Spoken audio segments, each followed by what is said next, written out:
On a previous video, I went over cross-country flight planning, planning a flight using ForeFlight, and an older method of writing everything down like you're going to use in a check ride for navigating using pilotage and dead reckoning. All right, this one's going to be similar, except we're going to use some of those methods, but I really want to emphasize a faster way to use ForeFlight, and we're going to kind of compare the two. So we're going to still use the E6B again, but only to demonstrate that it's going to give us reasonable numbers, and I'll show you how ForeFlight will do all that for you. And even if you're doing it manually, I'm showing you another method that really helps you think through the flight planning process. All right, our flight plan is going to be, we're going to be starting at KGNC, that's Seminole, Texas. We're going to have a turn point at F98, Foxtrot 908, that's Plains, Texis, Foxtrot 908 to KLLN, ending up in Levelland, Texas. Okay, just like last time, if I want to know that distance, I got 34 nautical miles. 34 nautical miles distance on that leg and 339 degrees magnetic. So magnetic course, 339. I'm not going to spend any time on this video. So 31 and 43. So 31 nautical miles for that second leg and 43 degrees magnetic course. Okay, so far so good. Now true course. Remember that true course, to calculate true course from magnetic course, is the magnetic course plus easterly or minus westerly variation. Remember, it's backwards. That east is least, west is best, is going from true to magnetic. So if we're going magnetic to true, we're going to be backwards. So I got a 6-degree isogonic line here, and then 6.5 here. I'm going to use the 6.5. Actually, I think I'll just round it and just use 6. It ought to be close enough. Actually, it'd probably be more like 6.25. I'm going to call it 6. So true course is magnetic plus easterly variation, because that's an easterly variation. So 339 plus 6 is 345, plus 6 to 43 is 49 degrees. There's your true course. The altitude we're going to be flying at is 5,500 feet. 5,500 feet. Wind direction. Here we go. Now let's see something new on ForeFlight. Previously, when we got wind direction, I went to an airport and hit weather and then winds. That gives you winds and temperatures aloft. And here we go. Well, we need to know what time we're leaving. So what time are we going to leave? I'm going to say 2 o'clock p.m. Central Standard Time. That's the time zone we're in here. That's a departure. Okay, departing 2 o'clock p.m. Central Standard Time. So let's go back to the winds and temperatures aloft charts. We have a 12:30 p.m. Mountain Time. That's 1:30. So that's an accurate, that's the one we'd be using. Also notice that this hasn't been updated for 8 hours. But looking at what we got here, we got 6,000 feet. We have 18 degrees Fahrenheit, 347 degrees at 4 knots, 337 at 4. Okay, so then I look at another airport, the Midway Airport. That's our first waypoint, and I go weather, winds, 347 at 4 for the 12:30 p.m. Mountain Time. Okay. Now that's at 6,000 feet, and we're going to be flying at 5,500 feet. And you say, well, shoot, that's really close. We don't have anything below that. We have 6,000 and 9,000. So that ought to be close. And in a previous video, I said, well, that's close enough. I'm not even going to bother interpolating.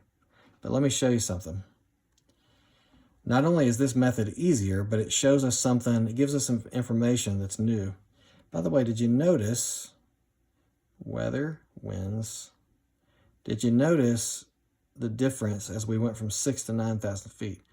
3,000 feet higher, we have almost a 40-degree change in direction, and a 20 knot change in strength. But we're flying a little below 6,000 feet. Okay, well, we'll see why this is important. So let's go to, in your layers on ForeFlight, go to layers. And what I want to turn on, we have winds, 2 winds, one with temperatures, one with speeds. And I'm going to pick the temperatures one because that one gives you the same thing. It gives you temperatures and speeds. So winds with temps. Now you see it turned a little bit purple. That purple is a color scale here. So here's the color scale in degrees Fahrenheit. So that shaded purple, let me zoom out and you can see, that purple shade is the cold temperatures that exist in this region. Okay, and then you see the little movements depicted. That's the wind speed and direction. All right. So let's go back into our course here. So we can see, if you're used to seeing these little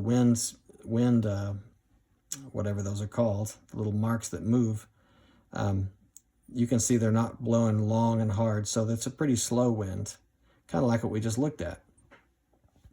All right, so the overall color is a temperature scale.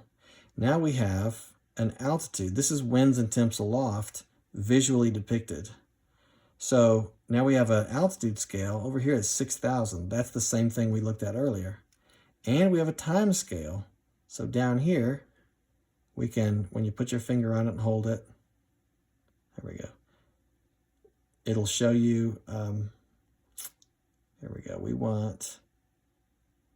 This is Mountain Standard Time. So if I can get it, I want 1 o'clock Mountain Standard Time. Yep, 1 o'clock Mountain Standard Time. That gives us 2 o'clock Central Time. So that's the right time. And then I'm going to take this and go to 5,000 foot altitude. Okay, did you notice the change? The winds at 5,000 feet are coming from the northeast. But if we raise it just 6,000 feet, now they're coming from the northwest. Now, would you have noticed that change from the winds and temps aloft chart? I wouldn't have. I would have just seen that it was close and written it down. So if we want to fly at 5,500 feet, we're actually, if this forecast is accurate, and of course that's a whole nother point to talk about, we're going to be above this. So the forecast says at 5,000 feet, winds are coming from there. Climb another 1,000 feet, and winds are coming from here. So they're shifting as you go up. Well, that makes sense when you keep going up, you go to 8,000 and look at that. Now you have a strong wind out of the west-northwest.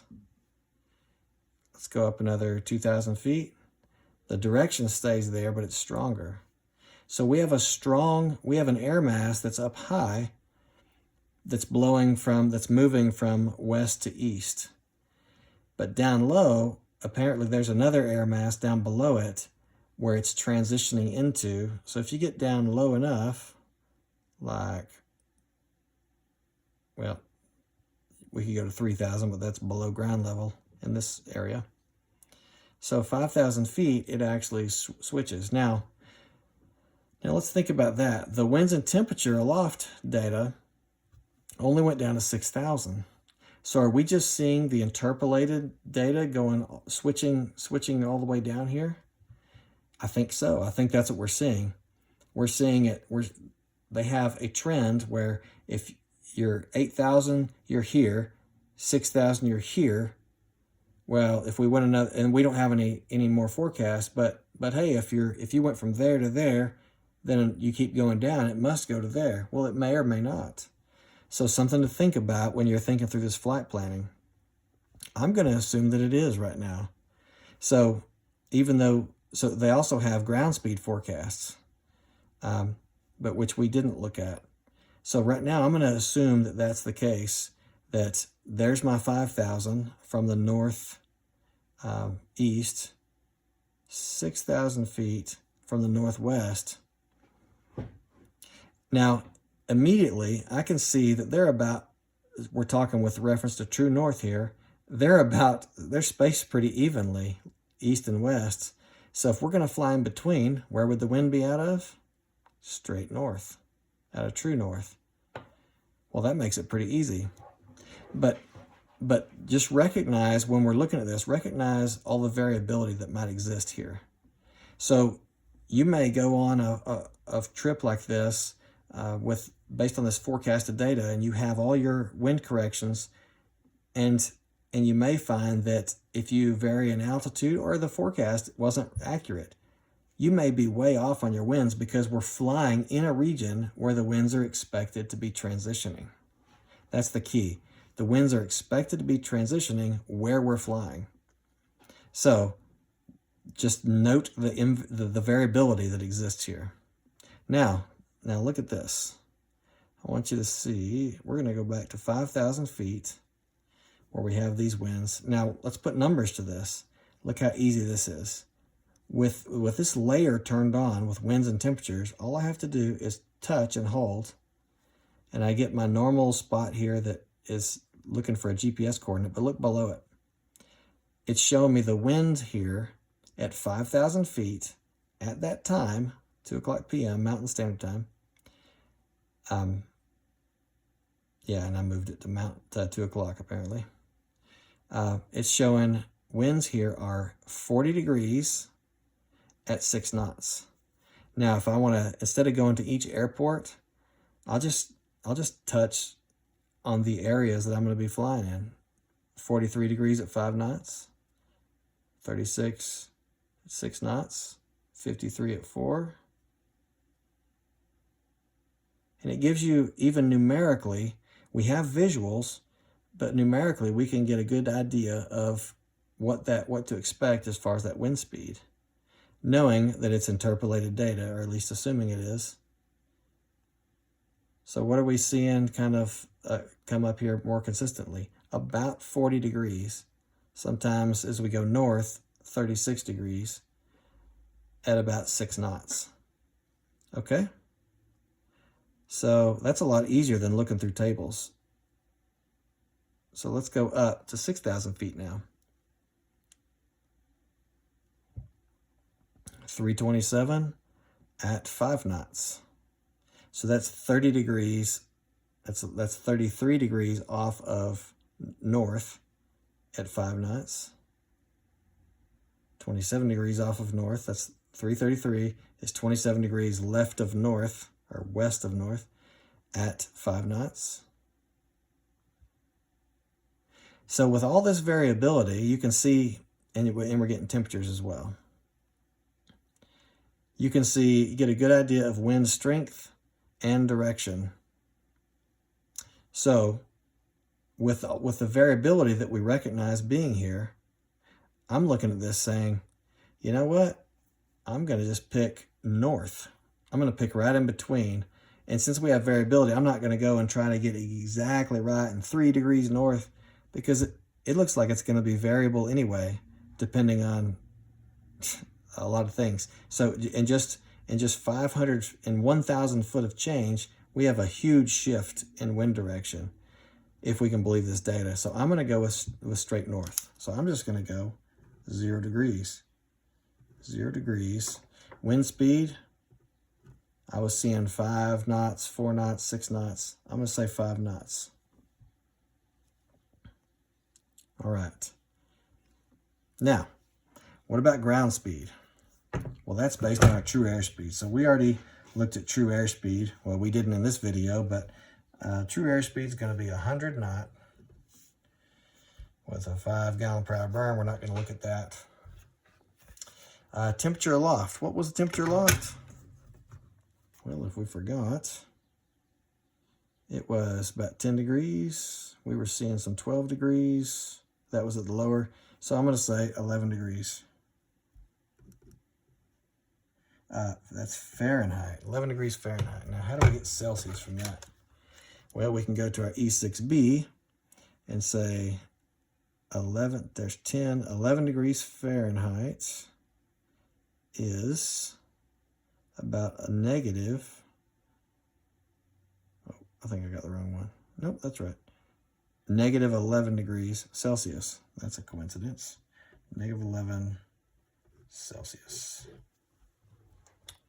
All right, we don't even need that, but we're in a Cessna 150B model.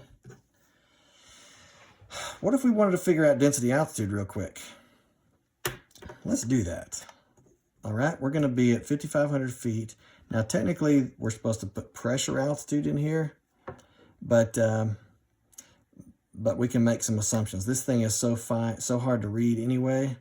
I'm just going to put 5,500 feet, assuming we have relatively standard barometric pressure. It's going to be close enough.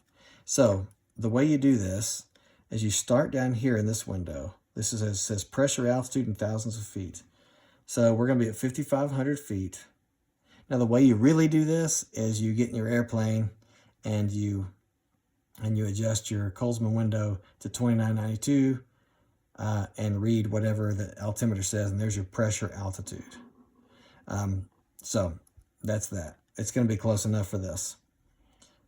Pressure altitude, we're going to do 5,500 feet. So I go 5 and halfway between the 5 and the 6 mark. All right, and I'm going to put the 0 on it. This is the way I do it. I put the 0 on it because my eyes get lost in these little lines very, very quickly. So I put the 0 mark on it and hold it there. Okay, now, what air temperature in Celsius? What's your air temperature aloft? 11 degrees Celsius. So now I go right back to my mark. I was at 0. Now I want to now move it, holding my eyes on that mark, and I want to move to negative 11 degrees. So that's 10, 15. So it's just past that little mark. So back on my 55, and I go 10, maybe 11. Okay, now I'm at 5,500 pressure altitude, 11 degrees C. That's negative 11 degrees C. And then I just go right up here and read my density altitude. So that's 1, 2, 3, maybe 3,800 feet density altitude. So density altitude would be 3,800 feet. Yeah, it's really cold right now. So anyway, just to show you how to do that too. And we're going to let ForeFlight do some of this for us here pretty quick. Now, ground speed. That takes us to the wind side of the E6B. Now, what's our wind first? Wind direction. Wind side, we always start with the wind. So wind direction is 0 degrees. It's straight north, so that's easy. I'll put straight north up here. Easy does it.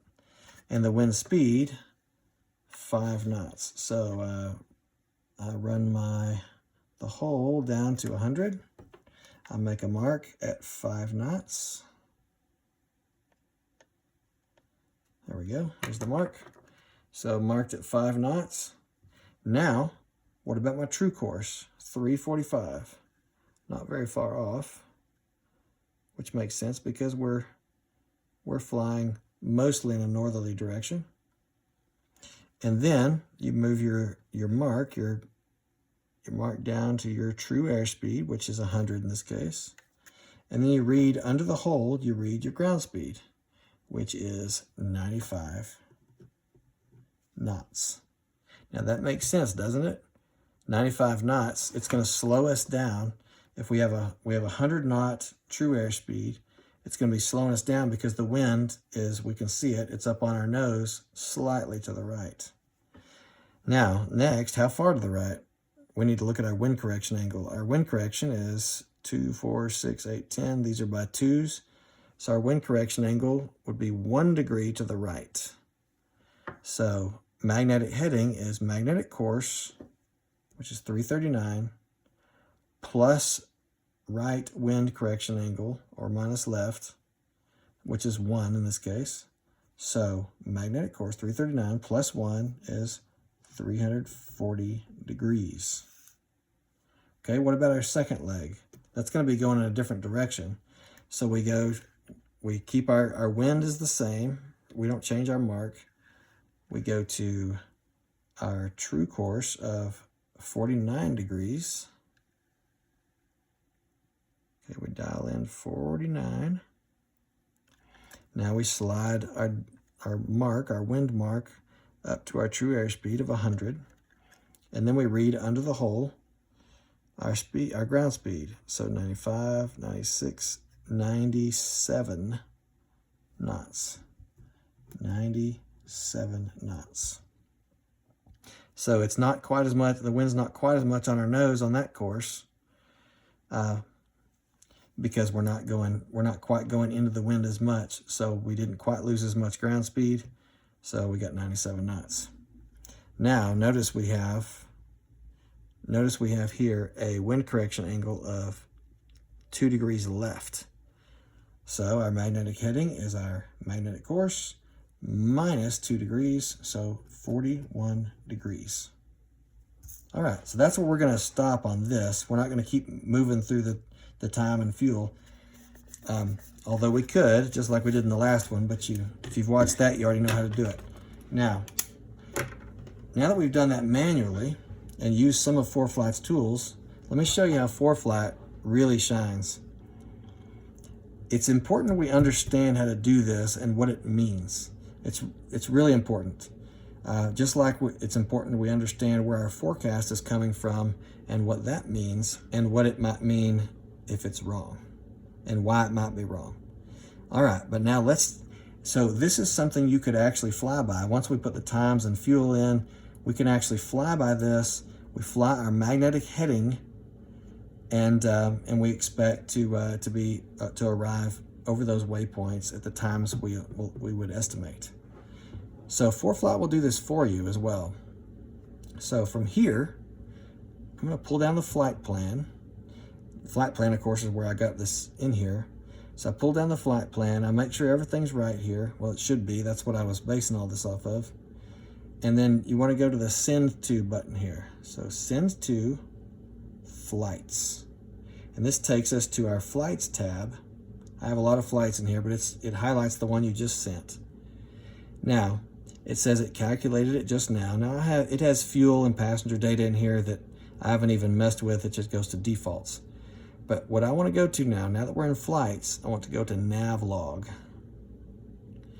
Now there's 2 different type of nav logs. Actually, there's 3, but there's only 2 that I would use. The standard one, look what we have here. The standard nav log shows you all kinds of your overall flight plan information, but look at your waypoints here. So this is our beginning waypoint, and it tells you your altitude. This looks a lot like this. Now it adds a couple of waypoints in here. TOC is top of climb. So this is doing more than we're doing. We're not figuring for how long it takes to climb up to altitude, are we? No, we're not. So this figures our top of climb. And this is airway. What airway are you on? It's direct, direct, direct. Each one of them are just direct paths. So it shows you a waypoint of top of climb, and then F98, and then top of descent, TOD, that's what that means, and then KLLN. So what do we got here? Magnetic heading and course. So the magnetic course should be just like what we had. 339, 43. Magnetic course, it's 1 degree off. 339 and 42. Okay. And then 44 at the end. There's a slight difference. But what about magnetic heading? That's what we just calculated. That's what we spent all this time with the E6B calculating, going through all these little calculations. So magnetic heading is 340 for our first leg up to F98. Let's see what they got. So now this is a combined thing, but it's because this is our takeoff location, GNC, up to the top of climb. Now from the top of climb to F98, that's really the cruise that we're comparing with. ForeFlight gave you a magnetic heading to get to the top of climb of 341. That's what we calculated. We got 340. So ForeFlight did no doubt a better job of interpolating data, and it arrived at 341.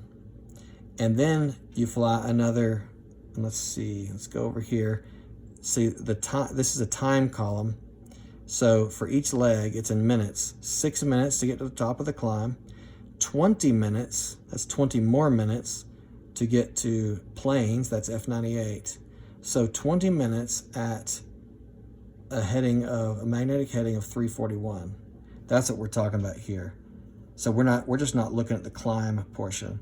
So that's really close. I mean, if you can hold 1 degree of magnetic heading on your heading indicator, you're better than I am. So, and then we have a 19-minute flight then to the top of descent, and then 3 minutes of descent before we land. So it's that long leg, that 19 minutes that I'm interested in. So F98 to top of descent, it says 41 degrees. You should be flying a magnetic heading of 41 degrees. Look at that, 41 degrees. So ForeFlight actually did this for us. And better than that, they're actually showing us our climb too. So they're saying, if you climb, if you just follow what ForeFlight's saying here, let's look at this close. I probably should have zoomed in earlier. So if you just follow what ForeFlight says, they say you take off from GNC and you climb until you're at altitude. Climb at a heading of 343 degrees, a magnetic heading. And then continue your flight in level cruise, because you're going to be going faster, so that's what changes here. So your climb is slow, so the wind affects you more.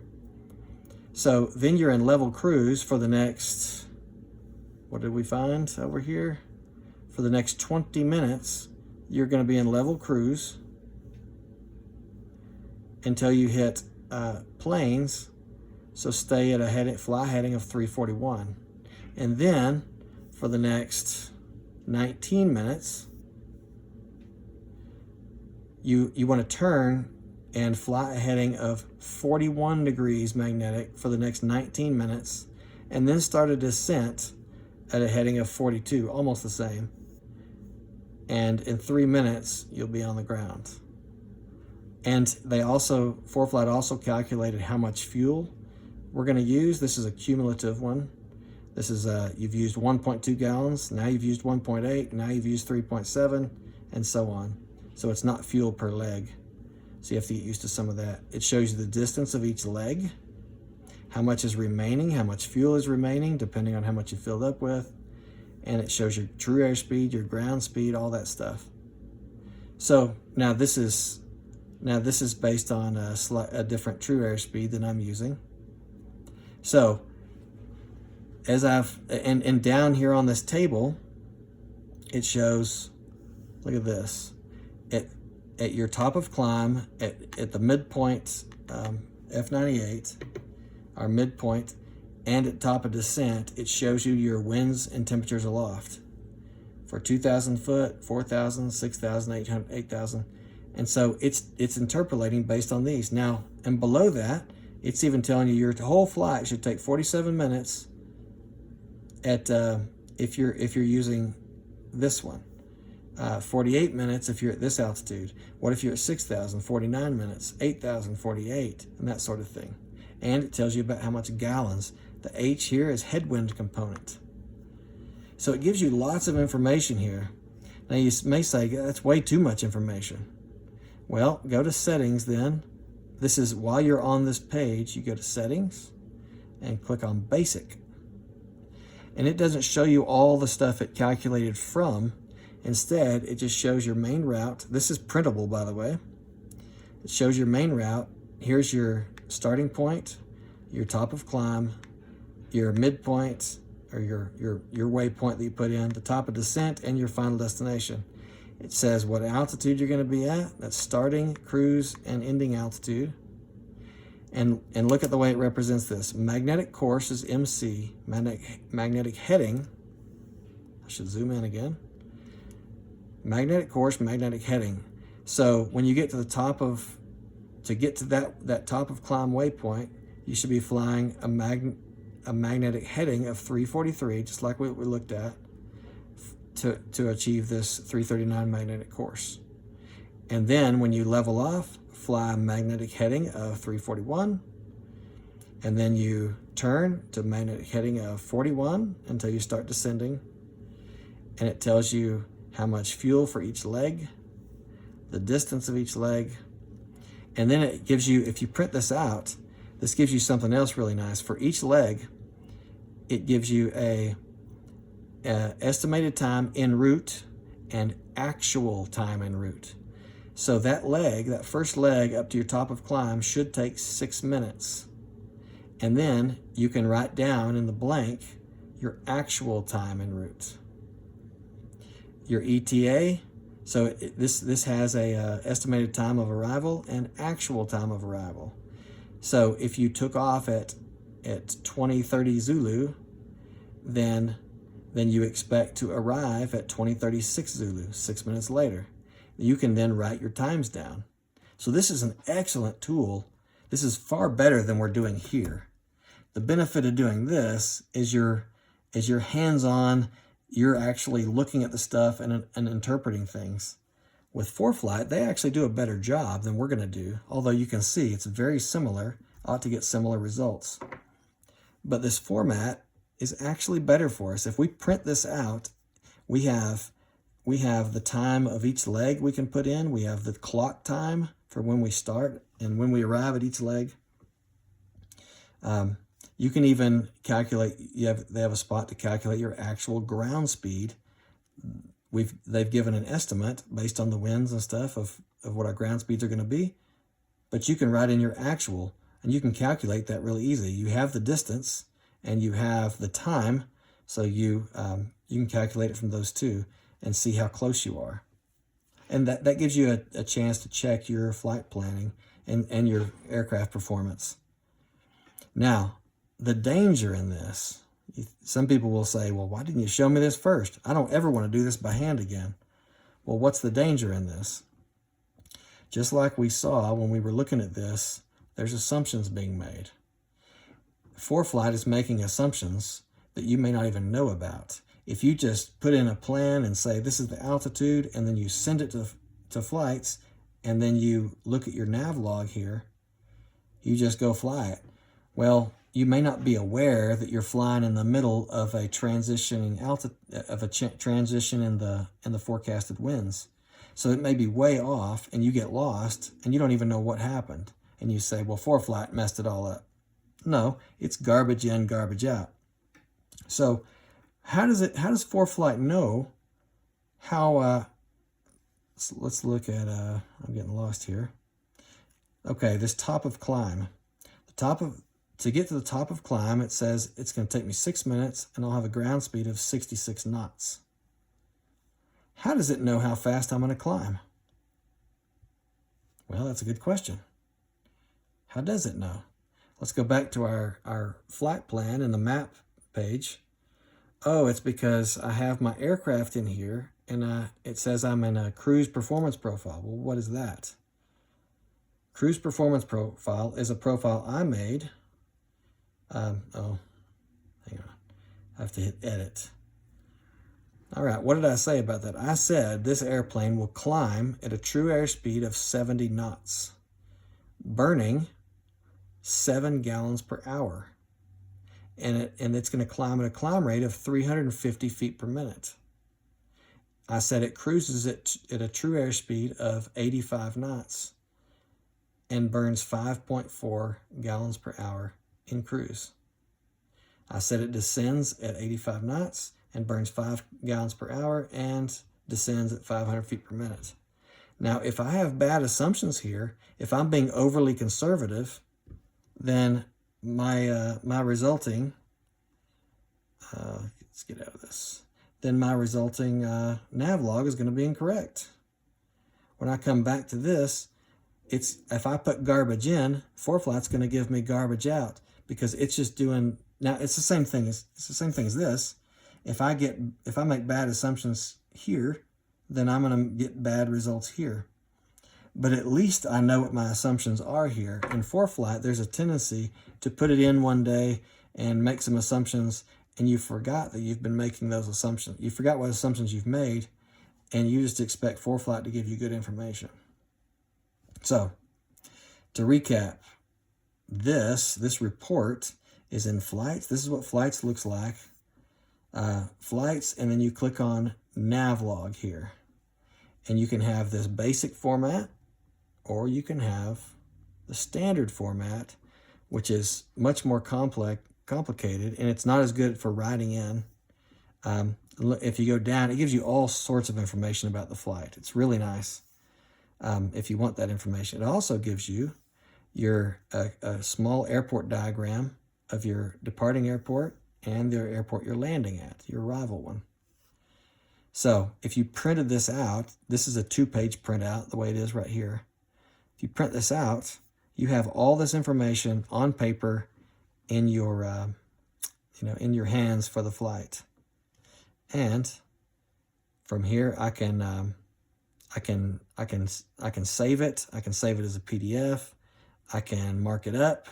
I can circle stuff in it. I can save it to ForeFlight documents, and I can just print it. I can email it to myself or somebody else.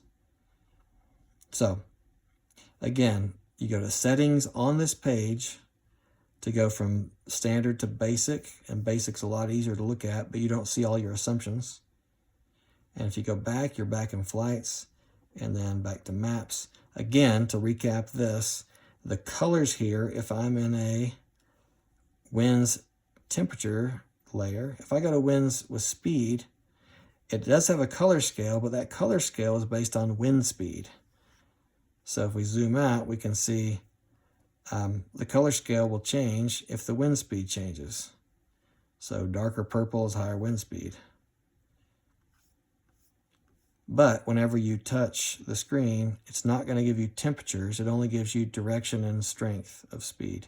So we go to layers, go to winds with temperatures, and just touching on the page gives you, at that altitude, tells you your altitude and time, gives you direction, speed, and temperature.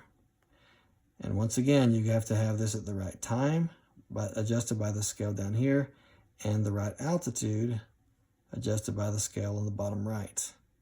You can see it makes a big difference. Great tool for visually looking at all these things and being able to make smarter decisions. Hope that helps.